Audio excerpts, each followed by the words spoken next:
енді қиындық көріп өстік.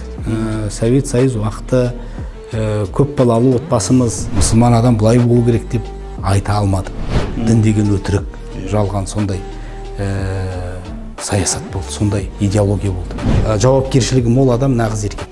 Пеште қаққан кездер болды ма? Құлап, жамбасты 7 жерден сындырған жағдай болған.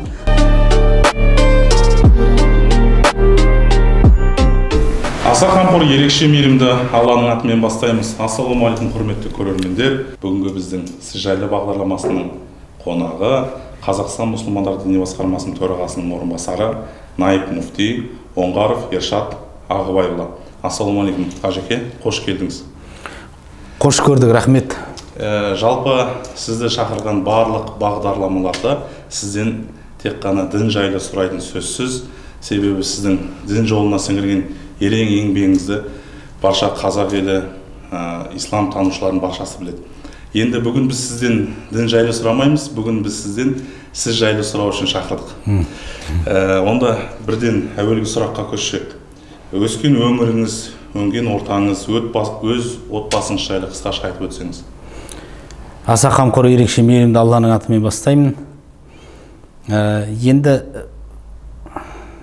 мен өзі арқаның, Сарыарқаның төсінде, Жаңарқа өңірінде туып өскем. Туып өскен жерім бұрын Совет Союз кезінде Карл Маркс совхозы деп аталды. Қазіргі күнде Шабден Ералиев атындағы совхоз, кезінде Толағай ауылы деп аталды. Қазіргі күнде Шабден Ералиев атындағы село. Енді қарапайым отбасында дүниеге келгем. Менің әкем де, шешем де көп балалы отбасынан. Әкемнің отбасында да 9 бала болған, анамның отбасында 10 бала ол кісілерде 9 бала болған. Енді біз қазақилыққа қанып өстік. Мына әке шешеміз сол кезде енді біз негізі Совет Союзының саясатында көріп өстік қой. Мектеп қабырғасында атеистік саясаттың сол сызатты тұстарын сезініп өстік десек те, бірақ бізде бір менің өз балалық кезімде дилемма болды да. Неге өйткені өз атам Оңғар және Айнагүл әжем ол кісілер өте діндар отбасы болды.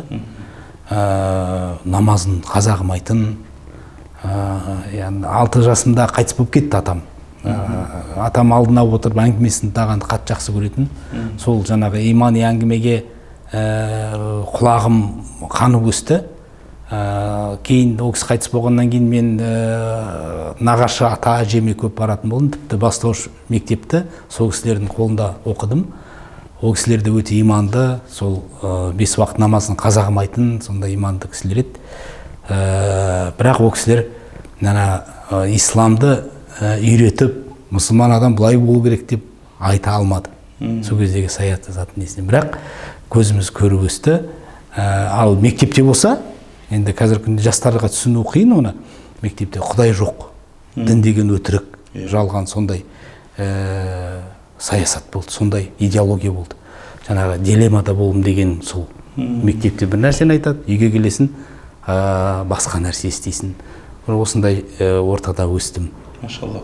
Енді сіз діни отбасыдан, діни сауатты, яғни медресе көрген отбасыдан емес, діни қазақтың қанында сіңген, осындай әдеп ғұрыпқа сіңген отбасыдан шықтыңыз ғой. Енді әрмен қарай діни отбасы қалыптастырып, оқу жолын жалғастырдыңыз. Жалпы сіздің бала кезіңізде қандай болдыңыз? Ата-анаңыз сіздің бала кезіңіздегі қандай істерімен сізді еске алады? Енді бала кезімде мені көп еркелеткен. Өйткені отбасындағы бірінші тұңғыштары 8 айында шетінеп кеткенде ол болған. Содан кейін мені апам туылған. Одан кейін мен туылғам. Яғни отбасындағы қолдарындағы ұл болғаннан кейін нетіп өсірген өте сақтанып, мақа бірінші тұңғыштары көз тиіп қайтыс болғаннан кейін мені қорғаштап сондай көп көңіл бөліп өсірген екен, сол еркелеткен. Енді бірақ мен балалық кезімнен андай ізденгіш болдым. Бір қатты қызығушылық танытып, бір нәрсені білсем деген, бір нәрсені көрсем ол қалай құралған, қалай жұмыс істейді деген сияқты менде танымдық бір құштарлық көп болғанда, сол жағынан аяқ қол тұрмайтын сондай тез қозғалатын бала болғам. Енді кішкентай кезіңізде сіз ойыншықтарға құмар болдыңыз ба, әлде ойынға құмар болдыңыз ба? Енді ойыннан гөрі ойыншыққа көп құмар болған сияқтымын. Өйткені әке-шешем қызығып айтып отырады, мен өзі есімде жоқ, сол 2,5-3 жаста болсам керек, өздері кинотеатрға кетіп жатып, радионы беріп кетеді екен да, мен сұрайды екен, мына ішіндегі кім сөйлеп тұр. Сонда әкем қызық көріп айтқан екен, оның кішкентай адамдар бар, солар сөйлейді деп. Содан театрға кеткен кезде мен жаңағына радионы, отвертканы алып, радионы ашып, шашып тастаған екем да. Сөйтен үйге оралған кезде жаңағы әкем айтқан екем, кішкентай адамдар жоқ қой мына ішінде деп шашып тастап, сондай нелер болған. Тағы да сондай сағатты бұрап шашып, детальдарын жаңағы дізбектеп қойып, сондай. Қайттан жинайсыз бірақ? Қайттан жинау енді әкейдің көмегімен жинап жүрдім ақа. Сондай бір тануға, білуге құштарлық бала кезінде қалыптасқан. Мүмкін әке-шешем соған әдейі өздеріне керегі затты қиып, мүмкін соған бейімдеді ма, менің ыңғайымды көргеннен кейін. Сондай бір көңіл бөліп, танымға, білуге көңіл бөліп, жаңағы не соған тәрбиелеген сияқты. Машалла. Қазақта періште қаққан деген сөз бар. Яғни көбінесе балаларға айтып жатады ғой. Өміріңізде осындай періште қаққан кездер болды ма? Болды. Енді өзі жаңағы тез қозғалатын бала болғаннан кейін мен бір жағынан ұрыншақта болдым, бірақ көп жағдайда шын мәнінде періште қаққан тұстар болды. 15 жасымда әке еркелетіп маған мотоцикл алып берген. Сол 15 жасымда сол мотоциклдан құлаймын да, кәдімгі даладағы сайрап жатқан жол, сол шатасып, ескі жолға түсіп кетіп, ол әртүрлі, сонымен содан құлап, жамбасты 7 жерден сындырған жағдай болған. Бірақ Алла тағала сол өмірді сол сақтап қалған. 7 жерден сыну өте күрделі. Өте күрделі, оны Малгения типіндегі сыну дейді. Бірақ Алла тағала сол кезде мені сақтаған. Өйткені енді ата әжемнен өткен шығар, енді гендік тұрғыда. Жаңа құлап жатырмын жерде, сонда басқа сөз айтпаймын, Алла деймін да, өз еріксіз айтамын да. Әдеттегіден мен соған өзім таң қалдым. Содан мен алдымда тағдыр деген мәселені түсінбейтін едім. Дәл сол оқиғадан кейін тағдыр деген нәрсе бар екен ғой деген не түсті. Алланың жаңағы тағдырда жазғаны болады екен деген. Енді кейіннен көп ойланып толғануға түрткі болды. Неге? Өйткені ол күні мотоцикл мінбесем, мен негізі жазғы тұрын атқа мініп, кітапты алып, қой бағып, солай далада кітап оқып отыратын едім. Сонда таудың басына жиналған тастың іргесінде отырып, көлеңкеде отырып оқитын. Кей кезде ат келіп тасқа қасынып тұратын еді, үлкен тастардан жасалған көлеңке. Енді оны біз сияқты адамдар жасаған ғой, енді саялау үшін. Сонда жаңа тас құлап кетсе де, мысалы үшін сол оқиға болуы мүмкін еді ғой деген, яғни тағдырда жазылса, былай болмаса да былай болуы мүмкін еді ғой деген бір ой келді да, содан мен іздене бастадым осыдан бастап, 15 жасымдан. Енді Қажеке, сізбен сұхбаттасқан, жүздескен, сырласқан адамдардың баршасы сізден бір артықшылықтар деп айтайық, сондай байқап жатады. Сізден жеке отырып сұрауға да келеді. Мынау қолыңызда көп нәрсе, оң қолыңыз амандасқанда да сезіп жатамыз ғой. Енді былай сұрауға ұяламыз, сұрауға, енді осын көп адамдар үшін осы бір жауап болсын. Қолыңызға не болды? Енді оны шын мәнінде сіз байқап қойған екенсіз. Мен 10 жыл бірге оқыған бір сыныптастарым 10 жыл бойы байқамаған тұстар болған, кездер болған. Енді ол жаңағы тағы да балалық шақтағы ізденімпаздықтан шыққан бір келеңсіз жағдай. Қолымда үлкен бір машинаға қалдырып алған. Онда да жаңағы машина қалай жұмыс істейді екен көрейін, тексерейін деп қолмен ұстап отырып қалып қалған. Енді ол механикалық бір үлкен құрылғы еді. Ол енді қазіргі күнде ондай машина жоқ.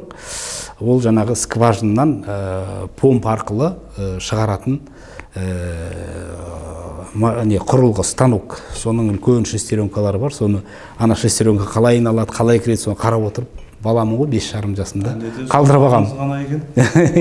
Құдай сақтағанда, періште қаққан, шын мәнінде.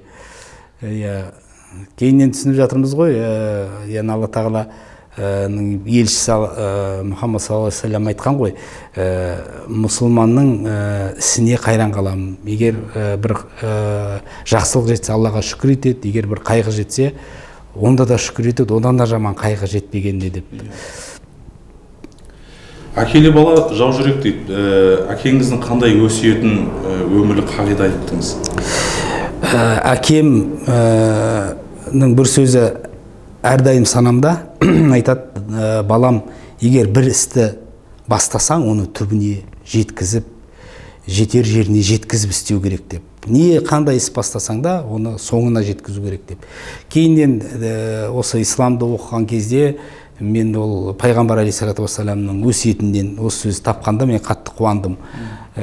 Пайғамбарымыз айтқан ғой, кім бір істі бастап, оны түбіне жеткізіп, тиянақты істемесе, ол бізден емес деп. Яғни мұсылманның бір қасиеті, ол мұсылманның бір жаңағы мұсылман деп айтуға тұрарлық бір қыры, ол тиянақтылықта осындаған тәрбиеледі. Сосын әкем тағы бір сөзі обал болады деген сөз көп есімде қалады. Ал қалған ысырап жасамау, обал істемеу, осының бәрі жаңағы қазақтың ұлттық педагогикасына, осы дінімізден сіңген, сабақтасып, сіңісіп кеткен құндылықтар ғой. Осы мәселеде мен студенттік өмірімде де осы көп көмегі тиді.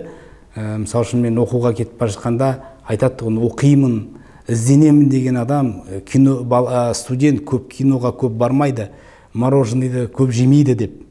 Ол деген сөз адам жаңағы еркінсіп, еріксіп, осы уақытын өткізуге тырыспайды, пайдалы істе істейді, сабақ оқиды деп жаңағы ұрсып айтпайтын. Бірақ жаңағындай сөздері құлаққа сінетін қылып, нық-нық айтқан. Сол сөз қазіргі күнге дейін әлі есінде. Өмірде өзінің несінің пайдасын тигізіп жатады. Сіз қандай әкесіз? Қаталсыз ба, әлде жұмсақсыз ба? Мен енді қатты қаталмын деп айта алмаймын, бірақ қатал болатын түс болады ғой. Өйткені әкелік жауапкершілік сезінгеннен кейін балаға кей кезде ұрсып айтасын, кей кезде көп жағдайда ақылға салып үйрету, танымдық тұрғыда айтуға тырысам. Әсіресе баланың жаңағы бір нәрсені білмей тұрса, қайта сұрайды. Енді баланың несі ғой өзі, балалық танымдылық, ізденуге, тануға ұмтылысы. Сол кезде баланың бетін қайтармауды көздеймін. Ал енді өз әкем маған қол жұмсамаған. Сосын таяқ батырмас. Мен ол істі қайталаған жоқпын. Сол кейде қажет болады. Әкемнен жаңағы сіңген ол бір қасиет деп ойлаймын. Яғни қағып қалуы мүмкін, мысалы үшін нұқып қалуың, түртіп қалуы мүмкін. Ол енді қалыпты жағдай ғой тәрбие иесіне, бірақ мен әкемнің мені бір батырып ұрғаны есімде жоқ. Ол болмаған ондай. Сондай-ақ өз балаларыма да осы тәсілді қолданамын. Енді сізді, Қажеке, сіздің балаларыңызды кейбір жерлерде жаңа курьер болып жұмыс жасап, автокөлік жуу жерлерде сондай қара жұмыстарға жасалып жатқанда, осы Ершат ұстаздың баласы дегенде біз таңғалып жатамыз да. Ол әдейі жібересіз бе сондай? Иә, өйткені адам өмірдің қиын тұстарында адам көру керек та өмірінде. Ол адамды шынықтырмаса, тек жақсылыққа жетелеу мүмкін, жамандыққа алып бармайды. Неге? Өйткені мысалы үшін өз балалық шағымызда біз енді қиындық көріп өстік. Совет Союз уақыты, көп балалы отбасымыз, қарапайым отбасы, әке-шешеміз еңбекке баулып өсірді. Ауылдық жерде барлық істі талғамай жасай береміз, сонымен, бірақ одан жаман болған жоқпыз. Мысалы үшін мен Мысыр Араб елінде оқыған кезде, мен о жақта бір таңғалғаным, мысалы үшін экономист немесе педагог, ол лампаны патронға бұрауды білмейді. Немесе краннан су ағып жатса, оның сальнигін ауыстыруды білмейді. Мысалы үшін, ол үшін, яғни ол бір капиталистік елдердегі қалыптасқан сала, ол жаңағы әр маман өзінің сондай тар мамандықты ғана игерген да. Ал бізде Совет Союзының кезінде, кеңес өкіметі кезінде, мысалы үшін, мектептің өзіне еңбекке баулу деген нелер болады. Мысалы үшін, сантехникадан хабар береді, физикадан, мысалы үшін, тоқ қалай жұмыс істейді, бәріне. Мен бір өзіме бір жаңағы ерекшелік деп те айтуға болады шығар, соны тануға, әр нәрсеге мән беруге тырысатын едім да. Өзі сондай, енді Алла тағала берген қабілет шығар ол. Мысалы үшін, мен электриканы да жақсы білемін. Мысалы үшін, әке үй салған кезде сол үйдегі бүкіл тоқты өзім тартып шықтым. Мысалы үшін да, әкем бір қарап кетеді да, мынау шатаспай жұмыс істей ма ертең деп, әке сеніңіз деп, бір немесе жаңа замыкание болып өртеніп жатпай ма, әке саспаңыз, мен айтамын, физиканы жақсы оқып. Сол сияқты өмірдегі адамға күнделікті қажет нәрселерге зейін қойып, соларды үйренуге тырысып өстік та. Және әкейдің өзі бір қолы шебер адам, қолынан бәрі келеді десем артық айтқан болмаймын. Өз ол кісіден де көріп, көзіміз қанық өскеннен кейін батыл түрде кірісіп кете аламыз да. Сол сияқты қазіргі біз балалар, қазіргі заманның балалары бар нәрсе дайын. Мысалы үшін, ауылдың жаңағындай ауыр жұмысын, қиын жұмысын көрмейді. Сондықтан балаларыма мен жаңағы жұмысты талғамай, ол жаңағы мойка болсын, ол курьер болсын, ол жаңағы басқа да басқа, тіпті құрылыс жұмыстарына да студенттік кезінде жаңағы салып қойдым, жұмысты еткіздім, оған арланба балам жұмысты деп. Өйткені мамандық архитектура болса да, өз саласы бойынша, мысалы үшін, IT саласына да істеуге болатын еді, немесе қазіргінде көп қой ресторандарда таза, жоқ, бала ненің табыстың жаңағы оңай жолмен маңдай тердің қадырын, қолға келетін табыстың жаңағы ақшаның қадір қасиетін түсіну үшін қабырғасы қайысып жұмыс істегенде дұрыс деп ойлаймын. Негізгі мақсат ол жерден тапқан табыс емес, бірақ өмірлік қадірін білу, еңбектің қадірін білу. Өте керемет екен. Біз иншалла ұлдарымыз өсіп жатса осындай істерді жасаймыз иншалла. Енді бала күнде кім болуды армандадыңыз?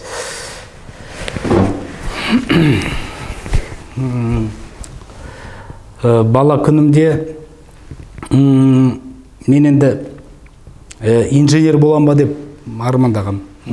Өйткені маған сол инженерия бір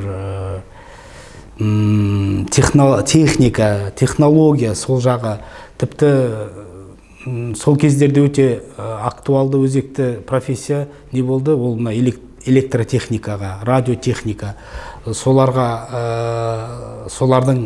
ұсталары, мысалы үшін, тапшы болады тұғында. Жаңа техникалар өзгеріп жатыр, ауысып жатыр. Сол кезде мен жаңағы соның бір маманы болсам дегенде бір үміт болды. Алайда енді әкей сайлап тұрып Ақмола қаласына жіберген кезде де мен инженерлік Целиноград инженерлік институтына тапсырдым да, ЦИСИ деп аталады, техника саласына. Бірақ Аллаға шүкір, ол неде мен сол оқуға тапсырып жатып, дін саласына бірден ауысып кеттім, бірден соны таңдап кеттім. Оғанда өзінің себептері болды. Машалла. Қазіргі таңда қандай арманыңыз бар? Қазіргі таңда арманым, енді арман деп әсілінде қол жетпейтін нәрсені айтады ғой. Қол жетпейтін нәрсе, бірақ мақсат десе дұрыс шығар. Әрине арманның анықтамасы әртүрлі болып кетеді. Алға қойған мақсаттарыңыз? Алға қойған мақсат сол әйтеуір өмірде қоғамға пайдам тиіп, еліме, халқыма бір шын мәнінде айтулы бір шараларды орындап, сол адам болып өмір сүрсем деймін, адам болып қалсам, сол өміріміз жаңағы кейінгі жастарға, өзімнің балаларымнан бастап өскелең өрендерге, болашақ ұрпаққа бір ғибрат болып қалса деген бір мақсат бар. Солдай ойлап адам ізден үстінде жүреді ғой, ойлап қандай да бір істерді істеп, игі істерді, пайдасы бар істерді істеп, солай пайдам тиіп кетсе деймін. Өйткені бәріміз жақсы білеміз, ақыретке азық жинау да сол, қоғамға, елге пайдасы көп деген адам көп дейсе сол азық болады ғой ақыретте. Пайғамбарымыз айтқандай, хойрун нас анфаъухум линнас, адамдардың жақсы, адамдарға көп пайдасы тиген адам деген сияқты. Осындай мақсат бар. Тәрбиелеп отқан балаларым да сол өзінің бір өмірдегі орнын тапса, тек қана бір шерас, жейтін тамақ, киетін киімнің қамында емес, сол елдің жүгін арқалайтын, қоғамға бір пайдасы тиетін, өз халқына, мемлекетіне, дініне қызмет қылатын тұлғалар болып шықса екен деп армандай, мақсат қылам. Машалла. Арман мақсаттарыңызға жетуді Алла нәсіп қылған. Аумин. Сіздің интернет желісінен Египет естеліктерін біз үзбей көріп, қарап, оқып, посттарыңызды қарап отырамыз. Жалпы осы Египетте жүрген кездегі жасаған бір ісіңіз, ол қазақтың исін сонда қалдырдыңыз деп білеміз. Сонда оқып жатқан қазіргі біздің жастарға дейін сіздің жасаған ісіңізді қолданады екен. Мен қазір айтайын сізге. Ол сіз ең алғаш перзент сүйгендегі жасаған, өз қолыңызбен жасаған бесігіңіз екен. Міне сонда қалдырып кетіпсіз. Балалар әлі күнге дейін сол жаққа барып отбасы құрғандар, сол бесікке ырым етіп балдарын салып жатады екен. Ол дұрыс ақпарат. Шын мәнінде ол менің өмірімдегі бірінші жасаған бесігім. Әрине оны сабаққа әбден беріліп, имтиханға дайындалу, ол жақта имтихан өте күрделі түрде жүреді. Соған дайындалып жүріп, әрі келіншегім аяғы ауыр, бірінші баламызға, содан ол өмірге келгенге дейін мен жаңағы бір баланы қазақи бір неде тәрбиелейік. Енді жаспыз ол кезде. Ол жақта ешкім жоқ, бесік жоқ, әжесі жоқ, атасы жоқ, туған туысқан жоқ. Содан бесікті жасаймын ғой, кірісемін. Әкемнің бір рет бесік жасап жатқанын көргем.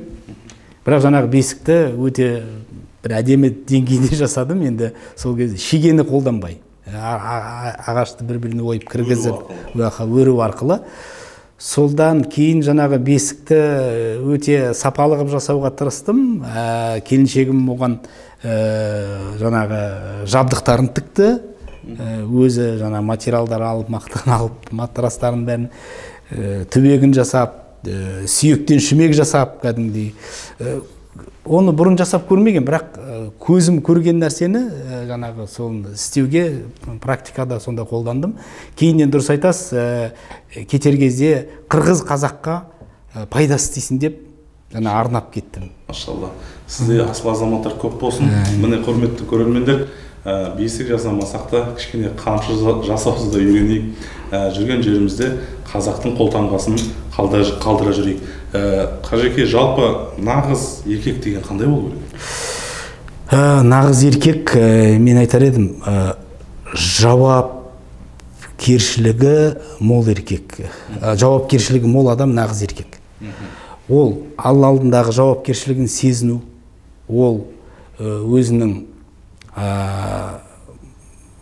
мойындаған, көтерген мамандығындағы жауапкершілігін сезіну, ол кейін жаңағы отбасын құрғанда отбасы, отағасы екенін білдіретін, немесе жаңағы мойнына жүктейтін жауапкершілікті сезіну. Балалы болған кезде баласының алдындағы жауапкершілік сезіну. Жалпы дінде де Алла тағала адамға қашан дінді міндеттейді? Ол жауапкершілікті көтере алатын жасқа жеткенде. Оны балиғат жасы дейміз, сол кезде жүктейді да. Міне осы жауапкершілік өте маңызды. Сондықтан қазіргі күнде егер еркектердің бәрі жауапкершілікті өз орнына қойса, бәрі орнына келетін еді. Ол кезде шаңырағы шайқалып ортасына түскен отбасылар болмайтын еді. Көше кезіп тәнін сатып кеткен қыздар болмайтын еді, мысал үшін да.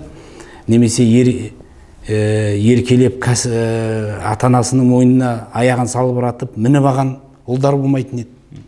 Өйткені жауапкершілікті сезінген еркек ол өзінің жаңағы кіндігінен шыққан балаларды да дұрыс тәрбиелеуге, өмірге бейімдеуге не істейді, тырысады, талпынады деп ойлаймын.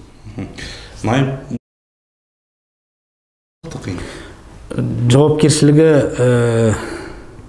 салмағы қандай? Салмағы қиын, кәдімгідей енді ол лауазымға келген кезде мен оға дейін олай болады деп ойламадым, шын мәнінде. Өйткені діни басқармада мен қызмет еткеніме 2007 жылдан арасында енді 2 жыл, 3 жылдай ғылым саласында болдым, мемлекеттік қызмет саласында болдым.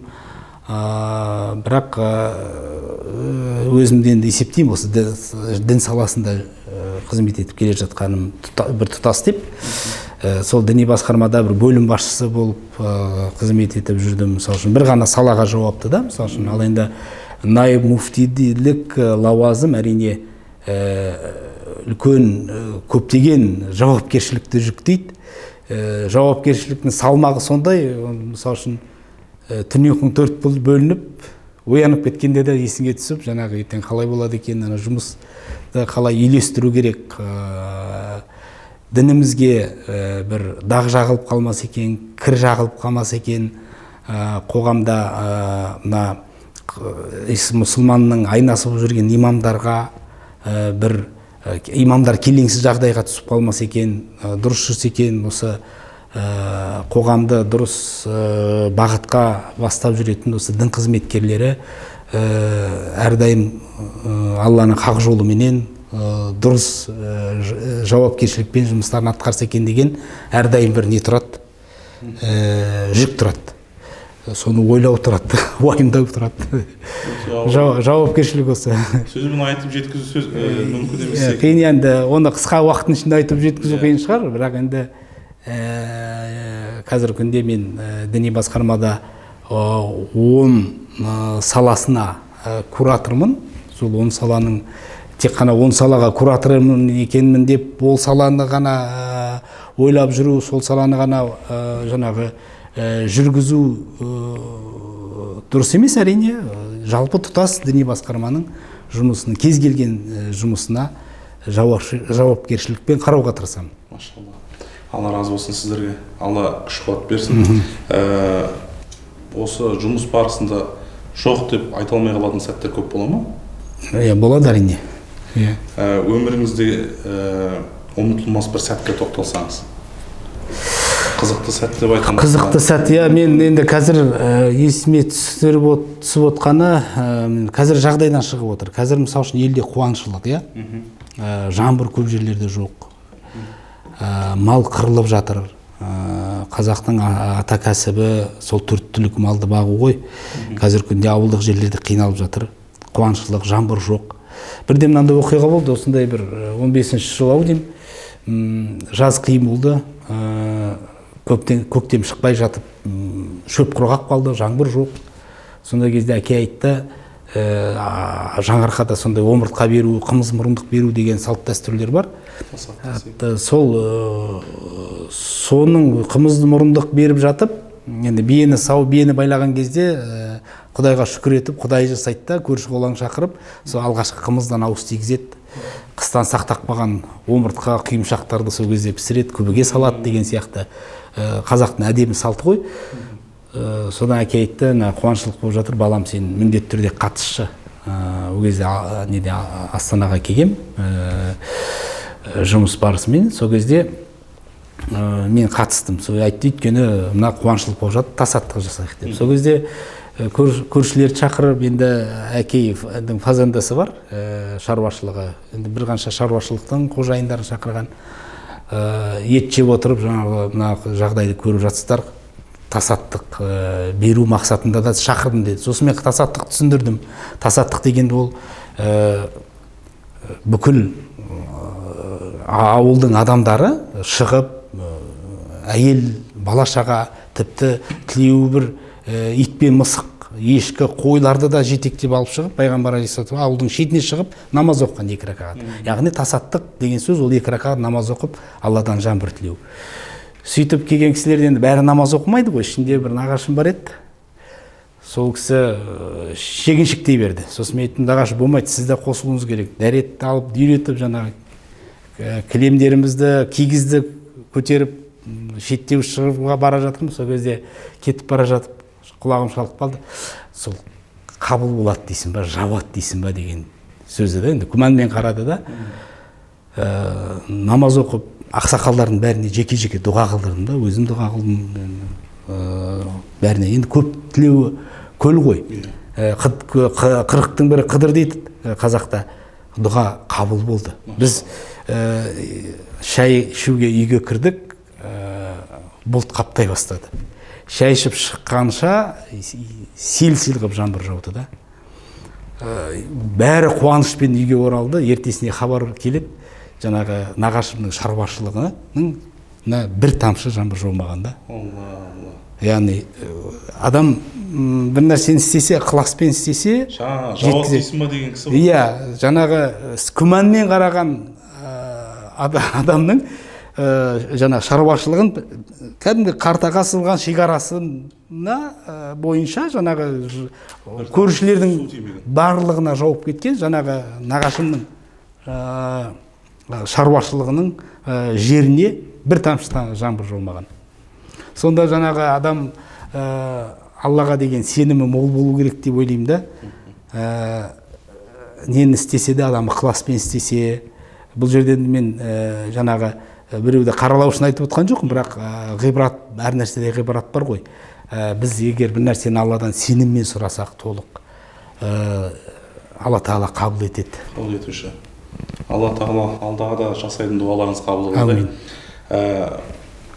Соңғы оқыған кітабыңыз жайлы? Соңғы оқыған кітабым қазіргі бас муфтидің жетекшілігімен шыққан Ихсан рухани тәрбиенің негізі деген кітап. Енді оқып бітірген жоқпын әлі, бірақ оқып бастадым. Осы кітап қазір күнде әрбір отбасының отбасылық кітабына айналатын деңгейдегі кітап. Балалардың, жастардың рухани тәрбиесіне өте қажетті кітап екенін айта кеткім келеді. Хоббиіңіз бар ма? Хоббиім бар. Менде енді кітап жинау хоббиім. Сосын балық аулауменен, саятшылықпен айналысу. Спортпен доссыз ба өзіңіз? Спортпен енді мен өзім спортсменмін деп санамаймын. Алайда бірақ спортпен айналысып тұратын жаңағы қалыпты жағдайымыз бар. Таңғы жаттығулар сияқты, жаттығу залына барып тұру сияқты. Біздің студиямызға келген қонақтан әдеттен сұрайтынымыз еліміздің жастарына өзіңіздің айтатын өсиетіңіз, ақылыңыз болса, бір ауыз айтсаңыз болады. Ел жастарына айтатыным, біз осы отанның бір ұлтаны ретінде қоғамға қалай пайда тигізсем екен деп ойлану. Әрбір жас осыны ойланса, ол жас әрі иманды болса, Аллаға сенсе, ол жаңағы қазақтың тарихын білсе, қазақтың төл мәдениетін білсе, салт дәстүрін білсе, әдет ғұрпын білсе, қазақ деген ұлт негізі болып саналатын Қазақстанды өркендетуге үлес қосар еді. Сондықтан әрбір жас осы өз қоғамымызға, халқымызға, мемлекетіміздің өркендеуіне үлес қосса екен деймін. Машалла. Міне нағыз құрметті жастар, қанатты сөздер болды. Сіздің айтқан сөздеріңізді әрмен қарай жастарға кеңінен таратып насихаттауға тырысамыз. Арнайы шақыртуымызды қабыл алып, елордамыздан біздің студиямызға қадірлі қонақ болып, уақыт бөліп келгеніңізге Алла разы болсын дейміз. Алла сіздерге де разы болсын, осындай бағдарлама дайындап жатқан ұжымыңызға Алла береке берсін. Алла разы болсын. Құрметті көрермендер, бүгінгі біздің қонақта Қазақстан мұсылмандары діни басқармасының төрағасының орынбасары Наиб Муфти Оңғар Ершат Ағыбайұлы.